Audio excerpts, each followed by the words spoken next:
Miami Dolphins wide receiver Tyreek Hill was detained by police Sunday outside Hard Rock Stadium for a driving violation, but was released from custody before Miami's game against the Jacksonville Jaguars. Hill said he was pulled over for allegedly speeding roughly 3 hours before the game kicked off. He was ultimately placed in handcuffs after a verbal altercation occurred and was cited for reckless driving. Tyreek scored a touchdown pass on an 80-yard pass play from Tua in the third quarter and appeared to reenact his detainment to celebrate his touchdown. Fellow wide receiver Jalen Waddle walked behind as Hill held his arms behind his back like he was in handcuffs. Hill finished the Dolphins' 2017 victory with 130 yards receiving on 7 receptions. Tyreek wants to turn this into a positive. Right now I'm still trying to put it all together, so I'm not going to give you a version that I still don't know what happened. You know what I'm saying? But I do want to be able to use this platform to say, like, what if I wasn't Tyreek Hill, bro? Like, worst case scenario, you know, because it's crazy. Like, I want to be a cop one day. I got a state trooper hat, all that, you know, so I got a lot of respect for cops, man. But obviously, you know, everybody has bad apples in every situation. I'm driving to the game, the lane I'm in is blocked off. I see Tyreek, in handcuffs. I seen it, feel like it was excessive force. So then I get out the car, kind of just trying to de-escalate the situation. And I think the officer, I don't know why he felt the need to put me in handcuffs, but, I mean, it is what it is. I'm just glad that my teammates were there to, like, support me in that situation because I felt alone, and when they showed up, it made me realize that we got a good team this year, dog. Yeah, if he didn't know his team had his back, he surely does now. Jeff Darlington joining us. Jeff, good morning. Thank you for being with us. You were there, obviously, in Miami as this all was occurring. What more can you tell us about what happened?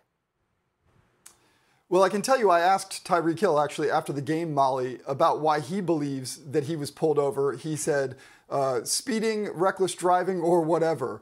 He really didn't, at that point, understand exactly why he was pulled over. And that certainly is the big answer that we still need to get from the Miami-Dade Police Department. And I did reach out to them this morning. They said because it's now an internal investigation, which, by the way, one of the police officers has been placed on administrative duty, they can't comment on it at this point. But we do need to find that out. Why, in fact, was he pulled over? I also asked Tyreek Hill why he was placed in handcuffs. He said he didn't know. He felt like he was respectful. He didn't cuss. He said he put his hands on the steering wheel like he has been taught to do since he was a young man, and believes that he handled everything appropriately. Now, there was video showing a police officer tapping on the window to try to get him to lower the window. He did not lower the window. Certainly that does not justify having a man outside of his place of employment in handcuffs on his stomach. That is certainly the question we need answered at this hour, Molly, is why Miami-Dade police officers had him on the ground, placed in handcuffs at that moment. Jeff, did Tyreek, first of all, thanks for being on the show. Did Tyreek say what the officers specifically said to him, what the verbal exchange between them were like? And if so, what exactly did he tell you? He didn't. And by the way, it was expressed to me in the early hours of this as a verbal altercation. I can tell you, though, that none of the video that we have seen has suggested that it was Tyreek Hill on that side of the altercation. It does not necessarily. Tyreek Hill himself said that he was respectful. Again, hopefully there is body cam footage. And hopefully Miami-Dade can give us answers there. But at this point, we don't know exactly what the altercation was. If we're to believe Tyreek Hill, he was respectful. And we need to wait out those facts. But certainly at this hour, we don't know. Jeff, I think the problem that I have, let's just say for the sake of argument, Tyreek Hill was speeding. That's a ticket, and keep it moving. For it to get to the point where it escalated to the man is face down and he has a knee in his back and he's handcuffed, that's the part that's befuddling to me. That's how did it escalate to that? I understand. I've driven to the game 1,000 times, Stephen. I know you've come, and I probably get there a lot earlier than you, and I understand that a lot of times they have the traffic, they want to control the traffic, and so they might have certain areas blocked off, but if it's 3 hours before the game, 3 now, If that's what's being reported, Jeff, and you can report that and can say yes or no. But normally the players are required to get to the game at least 3 hours before the game. So if the game, 2 hours before the game. So the game, if the game is at 1 o'clock, which is in Miami, the East Coast, the games normally start about 1:05. So you're required to be there by at least 11:05. It says about 3 hours before the game, so that means he's got there about 3 hours. So about 10 a.m. The foot traffic is not what it normally would be as you get closer and closer to game time. That's why they're asking you to get there 2 hours, because the traffic is going to get heavy and you could potentially be late. But for me to see it escalate to the point where Tyreek Hill, I'm trying to what level of force, what did he say? What did he do that would make you rise to that level of force that you would take the man out of his car, put him face down in the road, put your knee in his back, and handcuff him? That's what I need. That's what we need to know. And hopefully, like you said, Jeff, there's body cam, because once the engagement were to take place, the button should have been pushed. And so we should have body cam footage of exactly what transpired. If he's speeding, Tyreek is wrong in that situation, knowing that there's going to be pedestrians. That's a heavy traffic area, even though it probably wasn't at that time. Speeding is speeding. Give the man a ticket. You know who he is. Are you under the assumption that he's someone else? Did he have something? Did he have a warrant or something that would to make it rise to that level? That's what's so befuddling to me. So I don't make this comparison lightly. I know that people joked about it yesterday that I was the one to witness Scottie Scheffler's arrest.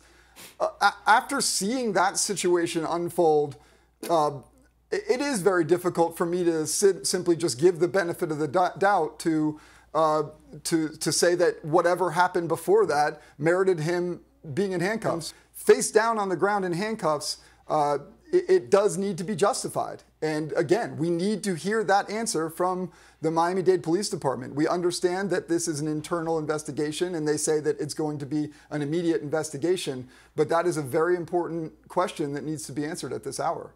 Jeff, thank you so much for the context, and you'll continue to keep us up to speed as details unfold. Stephen A., I want to bring you in here. Thank you, Jeff.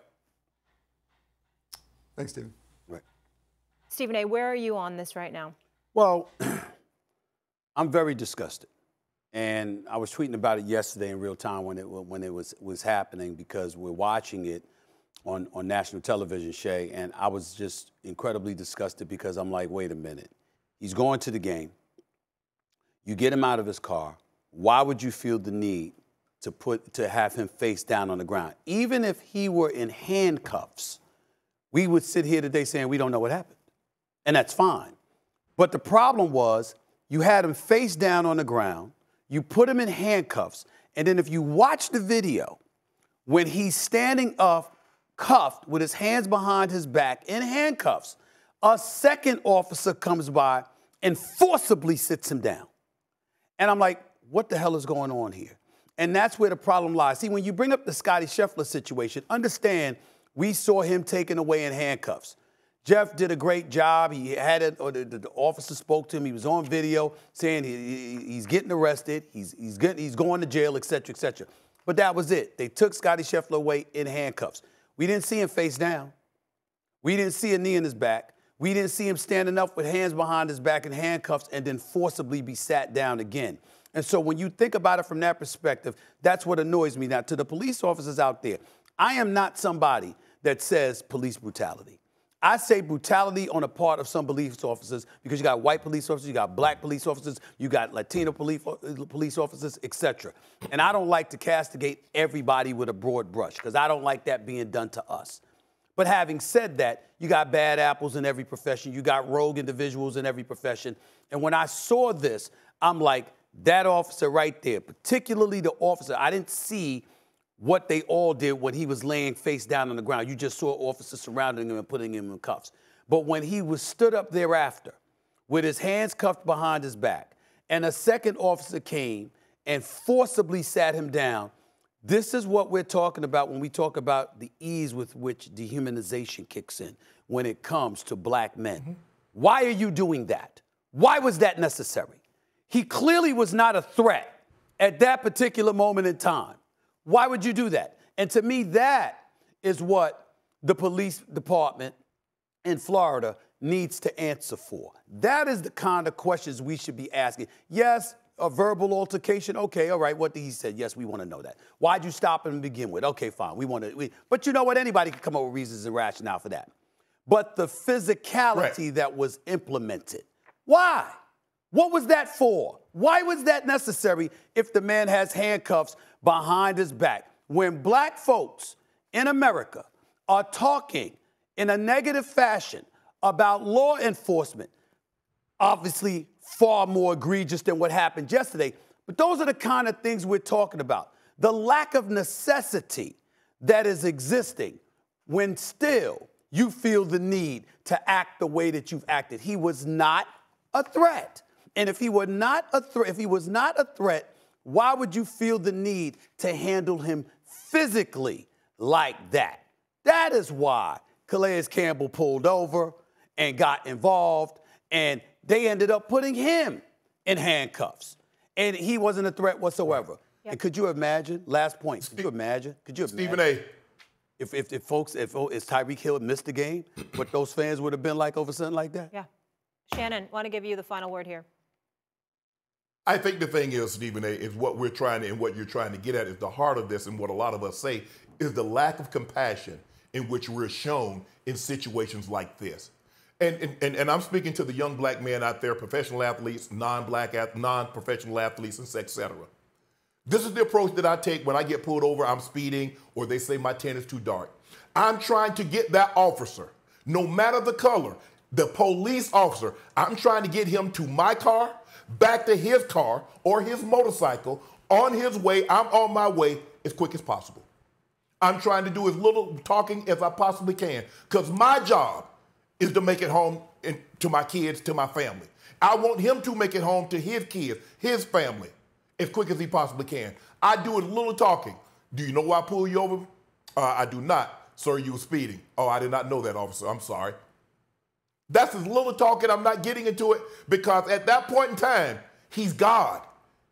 He has a firearm, he has a taser, he has a baton, he has a walkie-talkie, he has a bulletproof vest. He can take away not only all of my freedom, my liberties, he can take my life.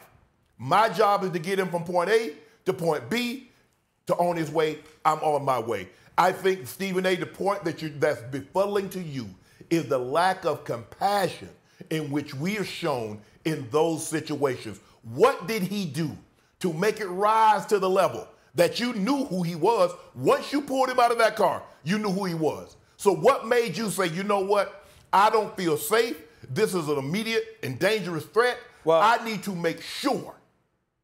An officer can possibly have plausible deniability as it pertains to not knowing who he is. Of course. What's undeniable is that once you cuffed him, he was no threat.